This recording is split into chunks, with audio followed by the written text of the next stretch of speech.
All right, we're recording. Go ahead. Yeah, speaking to the subject of emotional eating, um, what I would tell women that are in that situation is to find, and I've had that question asked to me many times. So I find myself eating in the middle of the night. I find myself being self-soothed by food, and what can I do about that? I'm so frustrated. You have to find another area to take your mind, Mm-hmm. and the mind is such a powerful thing. You can actually soothe yourself with other mechanisms other than food. Um, Take a walk, take some deep breathing exercises. For me, it's prayer Okay. and meditation. I talk to God, and that was if there was anything that helped me on my journey, that was actually the crux of my journey, was my relationship with God. Because when I wanted to eat, I would go and I would pray. When you ask for God to give you the strength to do something and believe that He will, He does that thing. Yes, he does. And that's what got me through many nights when I want to open up the refrigerator and give up on my weight loss journey. I would pray and have a good support system. You can't have people around you that are making the problem worse, to adding fuel to the fire. So you have to have people around you with the same type of goals that you have. Okay. Uh, you, for instance, you are an excellent support base for the people that you train, Yes. and you need that. You need to have somebody come alongside you, and in some cases, give you some tough love and say, "Hey, you know what? You can do this. There's no excuses allowed. I'm Absolutely. not taking any excuses. So you're going to do this. You don't believe you can do it, but I believe you can, and that's all that matters." So a lot of times you have to get little one. Yeah, that's my little guys. They're coming down here. They're supposed to have been getting their bath. Say hello. Hi. Okay. Hi. All right, go upstairs. Go upstairs for your bath now. Oh, that's nice and recorded. They are adorable. Oh Okay, yeah, thank you. You know that comes with the territory. Absolutely. You know, kids they don't respect your time. Your time is their time. Exactly. Now, the issue of having time, since we brought it up, time to work out. Everybody's busy. I'm too busy. I have to work. By the time I get off work, I got to get the kids ready for bed and cook dinner, and there's no time left in the day, and I'm only sleeping maybe 3 or 4 hours at night. I don't have time to work out. What would you say to that? I would say that is crap. That's BS, because we find it's so funny that when I hear people say I don't have time to work out. I myself, I have 3 children. I have 3 daughters. I work a full-time job. I have a husband, and I run a household along with my husband.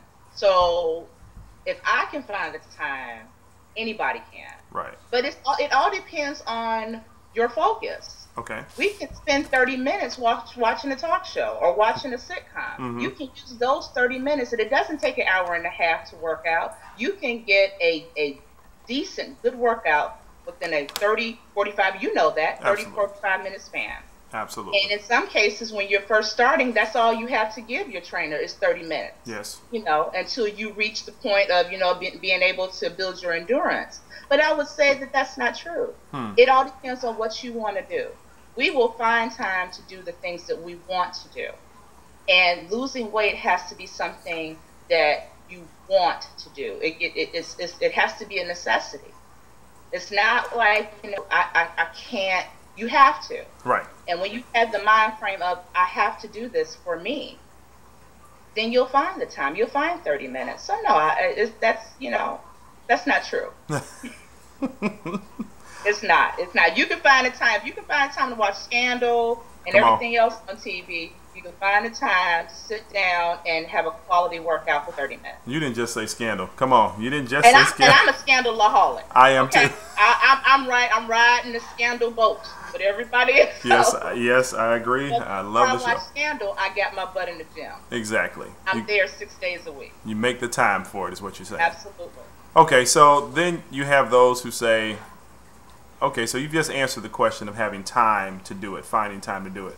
But then you have those who say they don't have the money to pay for a gym membership or a trainer or whatever the case may be. What would you say to them? Again, and then go out to dinner to eat. If that is because it could be a reason for some women, just simply you can't afford it, so go walk outside. Find there's simple ways to get in exercise. Sure. Go to the grocery store, park the furthest away from the door, and walk. Absolutely. Go to your local park. If you're around a park, walk around a couple of times, do some laps. There are things that you can do that are free. YMCAs are very, very inexpensive to join. Getting better fitness. Hey. That's what I'm talking about. Something. It is an inexpensive program. Absolutely. So I say, if you're serious, like with anything, if you're serious about it, you'll find the time, you'll find the resources to do it. Okay. Is it going to sacrifice you something? It's going to sacrifice your money, but it's worth it in the end. So. I would agree with you. I would agree 100% with you. Finding time to work out, finding money to pay for a workout is akin to finding the money and the time to do the things you like, such as watching shows on television and eating certain foods and getting certain creature comforts like our hair done, haircuts, shoes. Absolutely. I'm going to tell you, every time I hear someone tell me that they don't have, a couple of dollars to go and pay for a workout session, when that same person posts a picture of some new shoes that they just bought, you get them. I go right on there and say, you could have lost at least 3 pounds for the money you spent on those shoes. Bam. There you go. You might not need as big of a shoe if absolutely. Don't go there with it. Well, sometimes you got to hit them where they live, right?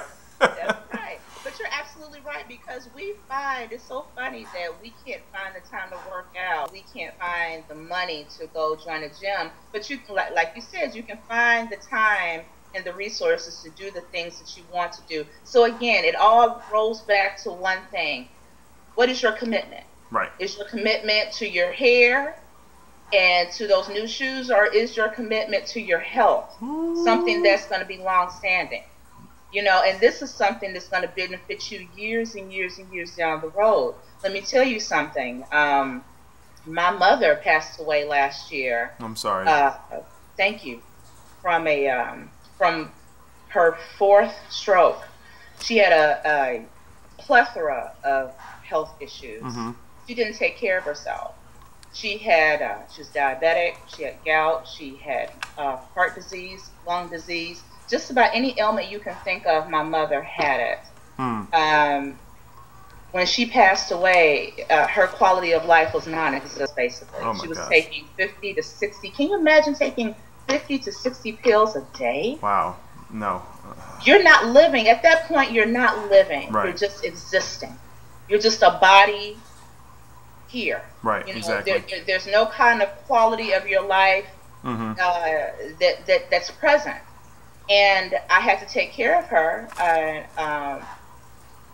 And through that year that she was getting very, very ill up until she died, my husband and I, along with my brother, we were her caregivers. I tell people that I don't want, because of my mother's lifestyle, she high cholesterol, she didn't eat properly, she smoked heavily, she drank, and although in her 30s and 40s she was okay, hitting 50, 60, and she died in her early 70s because of all the things that she did leading up to those years.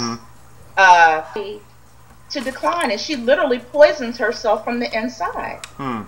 So, when you think in terms of that, you don't think in terms of the here and now. Think in terms of 15, 20 years down the line. Do you want to have these myriad of conditions like high blood pressure, cholesterol, dealing with heart disease, and all kind of hypertension problems and everything?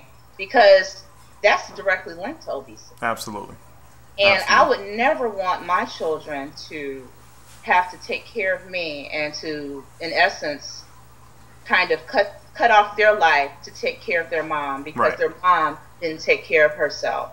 So that is why I'm so passionate about it, because I'm not thinking about right now. I'm thinking about 10, 15, 20 years from now. Hmm. I'll be the 80-year-old that's still working out in the gym. There you go. You know, that can still walk, that still has a mind, and you know, that I can bounce my grandkids on my knee. I want to be that woman. Okay. I don't want to be dead before my time because I chose to eat and eat and eat and eat my way into an early grave. Exactly.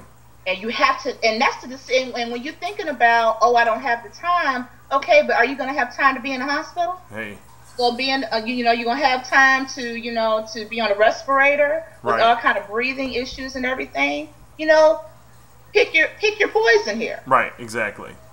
Now, Yeah. you said something that I thought was key about your mom. You said she drank and smoked, and she was fine during her 30s and 40s, but she was still carrying on these activities that directly led to her eventual health decline in her 50s, 60s, and 70s. Most of the people that I'm working with, and most of the people that you're working with, are they're in that age group. They're right in that age group, that 30, 40-something age group, people we went to high school with. And they're putting it off till tomorrow. They're saying, I'm going to think about it, or I'll get myself right. I'll think about it. I'll get it together. Eventually, I'll be there. But 10 years goes past really quickly. Yes, it does. And 10 years of thinking about it can turn into 5 years of death. That's right. We've got some classmates that we went to school with that are one foot on the grave, the other foot on the banana peel. Their weight is bad. Their eating habits is bad. And we have to reach them. Absolutely. Right before I turn this recorder off, because what I'm going to do with this is going to be the snippet. And I'm going to post that on the internet, and I'm going to say this is a part of my interview with Sue. Okay. If you want to hear the rest, come on back on Friday, click this link, so on and so forth. Sounds good. What would you say to our classmates, those Jaguars who we played and loved and laughed, everything else with back in the day, who may not make it, who may not see 70 or 80? What would you say to them? I would say that now is the time to act. As we get older, there are certain things that are not preventable. You know, the cancer and things that we can't help. Right. There are things that are preventable. Obesity is preventable. High blood pressure is preventable. Even if it runs in your family, it's preventable. These types of issues can be resolved by your resolve. And it takes a decision, it takes a conscious decision on your part to get your life together. There's no second chances here. You know, there's in life. Right. You have to make a decision. Do you want to be here? And do you want to just exist? Or do you want to live? Because there is a difference. Existing is just being here and not being able to do the things that you would like to do with your children. In some cases, with our classmates that have grandchildren. Right. Or do you want to live? Do you want to live? Do you want to be able to go to our next class reunion? Do you want to be able to bounce your grandchild? Oh, thank you. Bounce your grandchild on your knee. Are these the things that you want to do? So right now you have to make a conscious decision. Is it going to be easy? Heck no, it's not going to be easy. Right. But nothing in life is. Anything that you want to strive for, whether it be weight or anything else, you have to put in the work and the effort and make a conscious decision. Absolutely. Not only to do those things, but to be So I would say to our classmates, our 40 and uppers, to make a decision. It's now or never. I mean, it's that serious. You can't continue to put your health at risk by risky behavior, and it's a death sentence that's waiting on you, and it's that serious. I'm not being melodramatic. It is. It's a death sentence. You can very well not be here within the next 5 years. Absolutely. Obesity is killing our people at an alarming rate, in particular African Americans. And we die because we don't take the time and the effort to educate ourselves and to become aware of what the problem is in the first place. So I would say get on it. Don't wait. Don't take a gamble with your life like that. You know, it's beautiful on the other side. Yes, I've been there. I've been on both sides of the spectrum. Mm-hmm. I've been over 300 pounds, and now I'm at a very healthy weight right now. I'm currently 175, which for me is wonderful. Bravo. It's and it's a healthy weight. Yes. And it's like I said, it's nothing more beautiful than getting up and looking at yourself in the mirror and feeling like you've made an accomplishment. Exactly. And you can't put a price on that. And it starts with you. Nobody else can make that decision but you. So I say, come on over to the other side. You don't have to be where you are right now. You have the support. Javid is an excellent resource, and it starts right here, and you have the help. So I say, go for it. Go for it.